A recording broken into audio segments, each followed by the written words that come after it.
श्री शिवाय नमस्तुभ्यम। प्रिय श्रोतागणों, आज से भोलेनाथ का प्रिय महीना पवित्र सावन मास की शुरुआत हो चुकी है। आज दिनांक 11 जुलाई और दिन शुक्रवार है। सावन का अंतिम दिन सावन की पूर्णिमा का होता है, जो कि 9 अगस्त को रहेगा। प्रिय श्रोताओं, सबसे पहले हम विनम्रता से और पूरी श्रद्धा के साथ ध्यान करते हैं भगवान शिव का, जो संहार के साथ साथ सृष्टि का कल्याण भी करते हैं।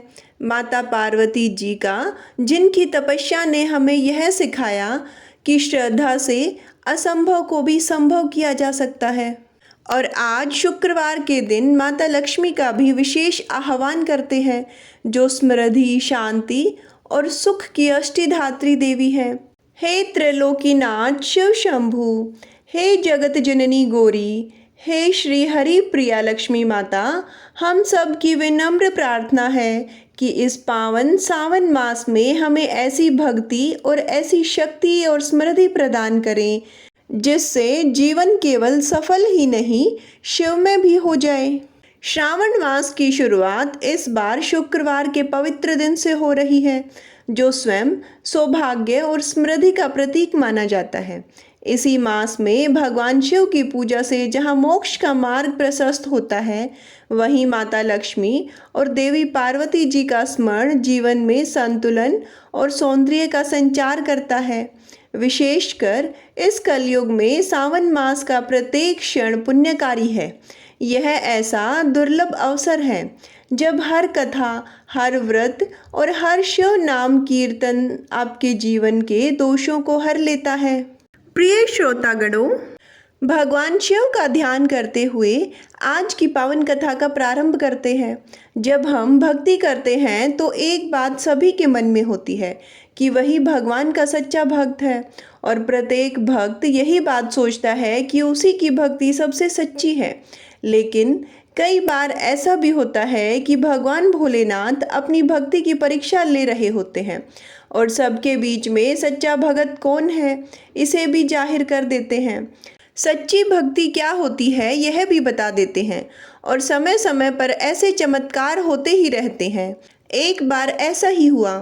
एक ऐसे नगर में जहां भगवान शिव का एक भव्य मंदिर था, जहां हर वर्ष दूर दूर से भक्तजन भगवान शिव के दर्शनों के लिए आते रहते थे। श्रावण का महीना था। दूर दूर से कावड़ लेकर आते हैं और भगवान शिव को जलाभिषेक करते हैं। मंदिर का परिसर भक्तों की भीड़ से पूरा भरा हुआ था। तभी अचानक से ही आकाश में बिजली उत्पन्न हुई और सोने का एक थाल उतरा। उसी के साथ एक भविष्यवाणी हुई कि जो कोई भी भगवान शंकर का सच्चा भगत और प्रेमी है, उसी को यह थाल मिलेगा। अब मंदिर में उपस्थित सभी लोगों ने यह भविष्यवाणी सुनी और धीरे धीरे सभी इकट्ठे भी हो गए। जो लोग मंदिर की व्यवस्था देखते थे, उन्हें तो पूरा विश्वास था कि यह थाल हमें ही मिलेगा, क्योंकि हम तो भगवान शिव की नित्य पूजा करते हैं, सारी व्यवस्था करते हैं और भगवान शिव के सबसे निकट भी रहते हैं। इसलिए हम सच्चे भगत हैं, मतलब हमारी भक्ति सबसे सच्ची है, इसमें कोई संदेह है ही नहीं। और इस प्रकार से इस थाल के सबसे बड़े अधिकारी तो हम ही हैं। ऐसा सोचकर वे सबसे आगे जाकर खड़े हो गए। सबसे पहले एक पंडित जी आए और बोले कि देखिए, मैं प्रतिदिन महादेव का अभिषेक करता हूँ, इसलिए मैं ही भोलेनाथ का सबसे निकटवर्ती प्रेमी और भगत हूँ, इसलिए यह थाल तो मुझे ही मिलना चाहिए। इतना कहकर पंडित जी ने थाल उठा लिया। अब जैसे ही पंडित जी ने थाल उठाया, थाल पीतल का हो गया। यह देखकर पंडित जी तो बड़े लज्जित हुए। उन्होंने थाल यथास्थान पर वापस रख दिया और फिर वहां से निकल गए। इसी प्रकार वहां उपस्थित सभी पंडितों ने खुद को आजमाया, लेकिन शायद उनमें से कोई भी सच्चा भगत नहीं था। उन्हें भी थाल को यथास्थान पर वापस रखना पड़ा। इसके बाद उस नगर के राजा का आगमन हुआ। अब राजा साहब आगे आए और बोले कि मैंने तो महादेव जी के मंदिर में बड़ा भारी दान दक्षिणा किया है, इसलिए यह थाल तो मुझे ही मिलना चाहिए। इतना कहकर राजा आगे बढ़े और थाल उठा लिया। जैसे ही राजा ने थाल उठाया, थाल तांबे का हो गया। अब यह देखकर राजा भी लज्जित हो गए और थाल को वापस यथास्थान पर रखकर एक तरफ खड़े हो गए। इसके बाद इसी तरह से एक से बढ़कर एक दानी, महात्मा और भगत पधारे और थाल उठाया, लेकिन किसी के हाथ में कुछ और किसी के हाथ में कुछ और ही हो जाता, परंतु थाल सोने का नहीं रहता। तब सभी लोगों को पता चल गया कि हम में से कोई भी महादेव का सच्चा भगत नहीं है। अब ठीक उसी समय एक किसान का आगमन हुआ। वह बेचारा महीनों बाद आज चातुर्मास के शुभ अवसर पर सोमवार को शिवजी के दर्शन करने आया था। गरीबी और गृहस्थी के बोझ तले दबा दिन रात खेतों में मेहनत मजदूरी करके अपना और अपने परिवार का गुजारा करता था। अभी रास्ते में ही आ रहा था कि कोई भिखारी मिल गया और कुछ खाने को मांगने लगा। इस किसान को दया आ गई और अपने खाने के लिए जो खाना लाया था वह भी उसने उस भिखारी को दे दिया। थाल के बारे में इसने भी सुना था, लेकिन इसने उस ओर कोई ध्यान ही नहीं दिया। सीधा मंदिर में गया और महादेव का पूजन करके बाहर आ गया। परिक्रमा करके जाने को ही हुआ तो तभी पीछे से एक व्यक्ति बोला कि भाई, तुम भी थाल को उठाकर देख लो, हो सकता है तुम ही वह सच्चे भगत हो जिसके लिए यह थाल आया हुआ है। अब किसान को लगा कि वह व्यक्ति उसका मजाक बना रहा है। किसान ने हंसते हुए कहा, भाई, मैं तो कोई भी पूजा पाठ नहीं करता और महीनों में एक आध बार ही मंदिर में आ पाता हूँ, तो मैं काहे का सच्चा भगत। वो अजनबी बोला, भाई, हम तो देख चुके हैं, हमारी भक्ति तो दो कौड़ी की भी नहीं है। अब तुम भी अपना हाथ लगाकर देख लो, सोने का थाल मिले या ना मिले, किंतु पता तो चल ही जाएगा कि तुम्हारी भक्ति में कितनी सच्चाई है। लोगों के बहुत आग्रह करने पर आखिर उस भोले भाले किसान ने जाकर थाल उठा लिया। फिर जैसे ही उसने थाल उठाया, लोगों के आश्चर्य का तो ठिकाना ही नहीं रहा। सोने का थाल रोशनी से चमचमाने लगा। यह देखकर सब लोगों में खुशी की लहर दौड़ गई और सब लोगों को बड़ा आश्चर्य भी था। सभी लोग उसके जयकारे लगाने लगे और पूछने लगे कि भाई, तुम ही सच्चे भगत हो, अब हमें भी बता दो कि कैसी भक्ति करते हो जिससे कि महादेव तुमसे इतने प्रसन्न हैं। सबकी बातें, सबके जय जयकारे सुनकर किसान बोला कि भाई, मैं तो कोई भक्ति नहीं करता, मैं केवल दिन भर खेतों में काम करता हूँ और थोड़ा समय निकालकर ज़रूरतमंद लोगों की मदद कर लेता हूँ। इसके अलावा मैं कोई विशेष कार्य नहीं करता। लोग पूछने लगे कि तुम लोगों की मदद क्यों करते हो? तब हंसते हुए किसान बोला, सुकून, सुकून के लिए। दूसरों के चेहरे पर मुस्कान देखकर मुझे जो आनंद और खुशी होती है उसे मैं शब्दों में बयां ही नहीं कर सकता, और शायद यही कारण है कि महादेव मुझसे इतने प्रसन्न हैं। इसलिए हमेशा याद रखें, सत्कर्म का आरंभ भी आनंद से होता है और अंत भी आनंददायक होता है, और दुष्कर्म का आरंभ भले ही सुख से हो जाए, किंतु अंत तो हमेशा ही महा दुखदायक होता है। सैकड़ों मीलों की यात्रा करके भी दूसरों का दिल दुखाते हैं तो उसकी है तपस्या, साधना और महादेव का दर्शन धूल के बराबर है। और अगर थोड़ी सी भक्ति के साथ दूसरों की ज़रूरतों का ध्यान भी अगर कोई रखता है, दूसरों की मदद करता है, जो दूसरों के चेहरे पर थोड़ी सी भी मुस्कुराहट लाने का प्रयास करता है, तो भगवान शिव उससे वैसे ही प्रसन्न हो जाते हैं जैसे उस भोले भाले किसान से। प्रिय श्रोतागणों, आइए अभी श्रवण करते हैं श्रावण मास का महात्म्य।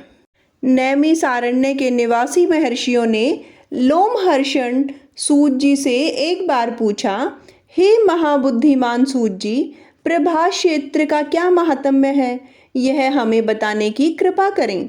मुनियों का यह वचन सुनकर सूत जी अपने गुरुदेव सत्यवती नंदन व्यास जी को प्रणाम करके इस प्रकार बोले, जिनका वक्षस्थल श्री वत्स चिन्ह से सुशोभित है, जो संपूर्ण जगत के उत्पत्ति स्थान, सबको मोहने वाले, इच्छा अनुसार रूप धारण करने वाले, अप्रमेय, गुरु, देव, निर्भय, निर्भय आश्रय, हंस, आकाश की तरह सर्वव्यापी, आयास शून्य परपंच से परे, निरंजन, ध्येय तथा ध्यान रहित हैं।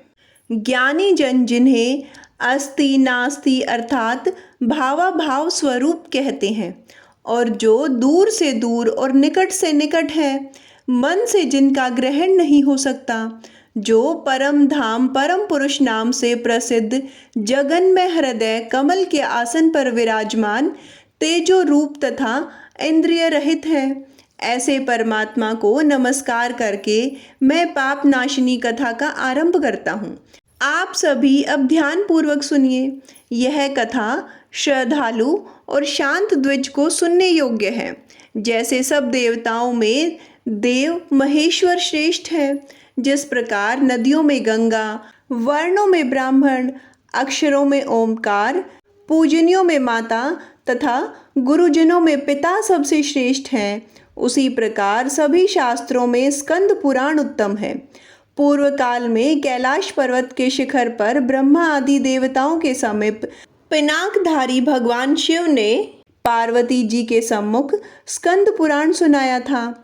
फिर पार्वती जी ने अपने पुत्र स्कंद को, स्कंद ने नंदी गण को, नंदी ने कुमार अर्थात सनकादि को और कुमार ने परम बुद्धि व्यास जी को सुनाया था।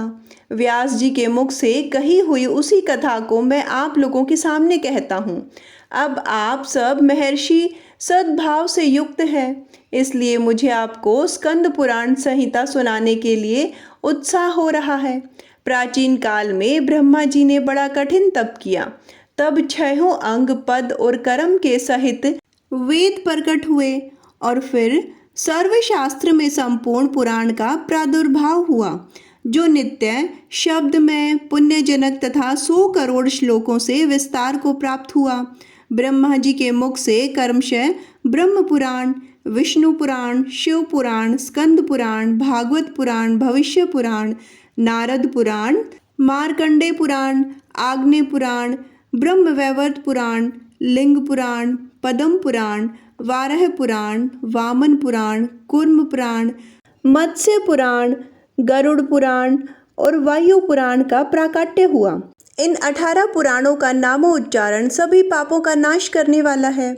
इसके सिवा मुनियों ने 18 उप पुराण भी बताए हैं। सनत कुमार, नरसिंह, स्कंद, नंदीश्वर गथित, शिव धर्म, दुर्वासा, नारद, कपिल, मनु, उष्णा, ब्रह्मांड, वरुण, कालिका, महेश्वर, सांब, सौर, पाराशर, मारीच तथा भार्गव। हे ब्राह्मणों, ये उप पुराणों के नाम बताए गए हैं। तब ऋषिगण कहने लगे, हे सूत जी, अब हम तीर्थों का विस्तृत वर्णन भी सुनना चाहते हैं। श्री सूत जी कहने लगे, हे ब्राह्मणों, प्राचीन काल में पर्वत श्रेष्ठ कैलाश पर देवी पार्वती ने एक समय यही बात पूछी थी। वह प्रसंग अब मैं सुनाता हूँ। एक समय की बात है, गिरिराज कुमारी उमा ने अत्यंत विस्मित होकर महादेव जी के मुख की ओर देखा और हाथ जोड़कर बड़ी मधुर वाणी में कहा, हे जगन्नाथ, हे महेश्वर, मैंने आपको प्रसन्न करने की इच्छा से अनेक जन्मों तक अनेक स्वरूप का अनुसंधान किया है, किंतु आपका कहीं अनंत ही नहीं मिला। हे देव देवेश्वर, आपका रूप अनंत है, आपको नमस्कार है। आप वेद के रहस्य तथा वेदवाणी द्वारा प्रशंसित हैं, आपको नमस्कार है। आप सदा शमशान भूमि में रमते रहते हैं और आकाश में भी विचरण करते हैं, आपको नमस्कार है। देवी पार्वती के मुख से ऐसे वचनों को सुनकर भगवान शिव बोले, हे देवेश्वरी, मैं तुम्हारा सृष्टा हूँ और तुम संपूर्ण जगत की सृष्टि करता हो। तुम्हारे और मेरे द्वारा ही यह संपूर्ण जगत ओतप्रोत है। मैं और तुम दोनों संपूर्ण ऐश्वर्य शक्ति से युक्त होकर सभी प्राणियों के भीतर स्थित हैं, सब और प्रतिष्ठित हैं। मैं तुम्हारे साथ खेल करता हूँ। तुम ही धति और धारणा शक्ति हो। तुम ही प्रकृति हो, सदा मेरे अंगों में निवास करने वाली हो। अधिक क्या कहूँ, तुम मेरे प्राणों से भी बढ़कर प्रिय हो। तुम्हारे मन में जो भी इच्छा हो उसके अनुसार वर मांगो। तब देवी बोली, हे जगन्नाथ, मैं धन्य हूँ, पुण्यात्मा हूँ और मैंने उत्तम तप का अनुष्ठान किया है, जिससे आपने मेरी ओर हर्ष भरी दृष्टि से देखा है। देव, इस समय मुझसे सब तीर्थों का विस्तार पूर्वक वर्णन कीजिए। देवी पार्वती की बातों को सुनकर भगवान शिव कहने लगे, देवेश्वरी, तीर्थों का दर्शन और उनमें स्नान परम कल्याणकारी है। श्रेष्ठ मुनिगण तीर्थों के श्रवण की भी प्रशंसा करते हैं। पृथ्वी पर नैमिष और आकाश में पुष्कर तीर्थ प्रसिद्ध हैं।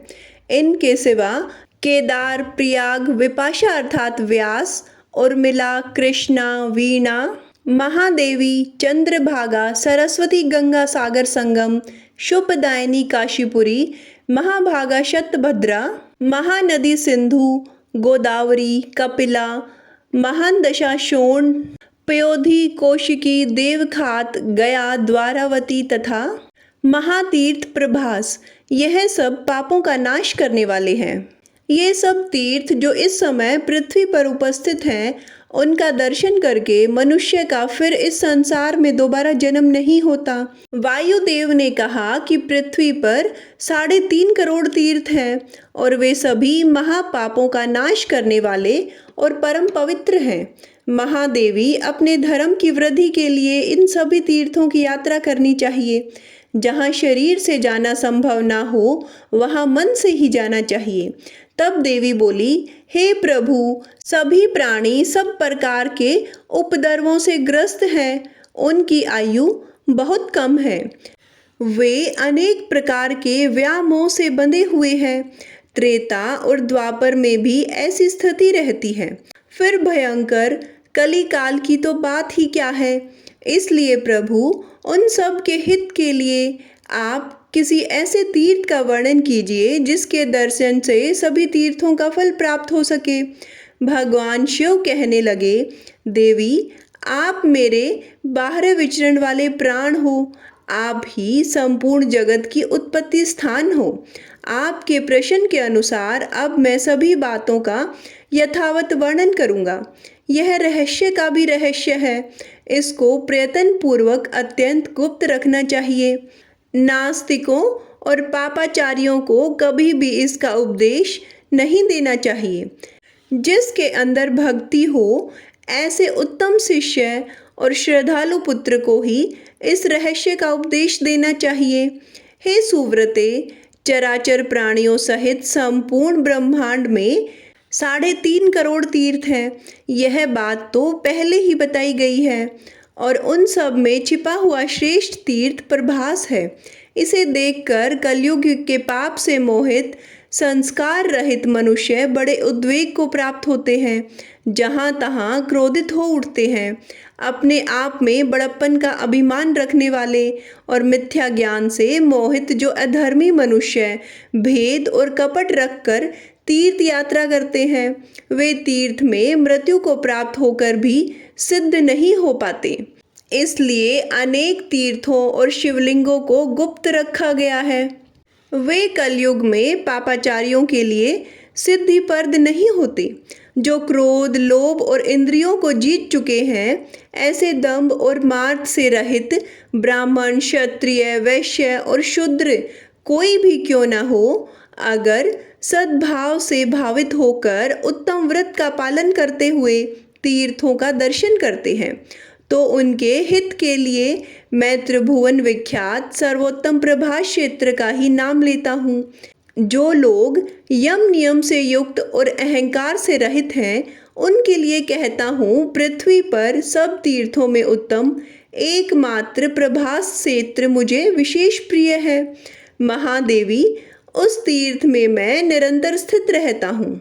वहाँ मेरा दिव्य लिंग प्रकट हुआ है, जो दिव्य तेज से युक्त और अग्निमंडल से मंडित है।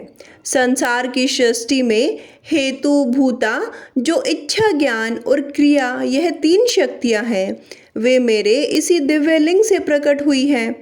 यह चराचर जगत उसी में लीन होता है और उसी से प्रकट होता है। उस उत्तम क्षेत्र को कोई नहीं जानता। वरानने प्रभास क्षेत्र में जो मेरा स्वरूप है वह क्षेत्रज्ञ कहा गया है और मैं वहाँ सोमनाथ से प्रसिद्ध हूँ। जो मनुष्य इस क्षेत्र में मेरे अंश से प्रकट हुए हैं उन्हीं को मेरे उस लिंग के तत्व का ज्ञान है। वह लिंग प्राचीन काल के भैरव कल्प में प्रकट हुआ था। दूसरे लोग देवता ही क्यों न हो, उसके लिए उस लिंग का रहस्य अत्यंत दुर्लभ है। देवी, कलयुग में जो मनुष्य केवल तर्कवादी, महापापी और पाखंडी होंगे वे कहेंगे कि यह सब झूठ है, मूर्खों की कल्पना है। कहाँ तीर्थ है, कहाँ प्रभास है और कहाँ देवता रहते हैं, सब झूठ है, मूर्खों का मिथ्या प्रलाप है। इस प्रकार वे नास्तिक, नरकगामी और पाप दूषित मन वाले मूर्ख मनुष्य बातें किया करेंगे और तीर्थों आदि की हंसी उड़ाएंगे। इसलिए उन्हें कभी सिद्धि नहीं प्राप्त होगी।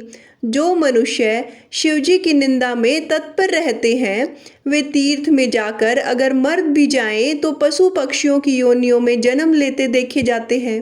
क्षेत्रों को गुप्त रखने का यही कारण है। हे देवेश्वरी, युग युग में जितने तीर्थ कहे गए हैं उन सब में प्रभास क्षेत्र ही मुझे विशेष प्रिय है। इससे आगे देवी पार्वती ने जो भोलेनाथ से कहा, प्रिय श्रोतागणों, वो कल के अध्याय में सुनेंगे। आज का अध्याय यही समाप्त होता है। जय भोलेनाथ।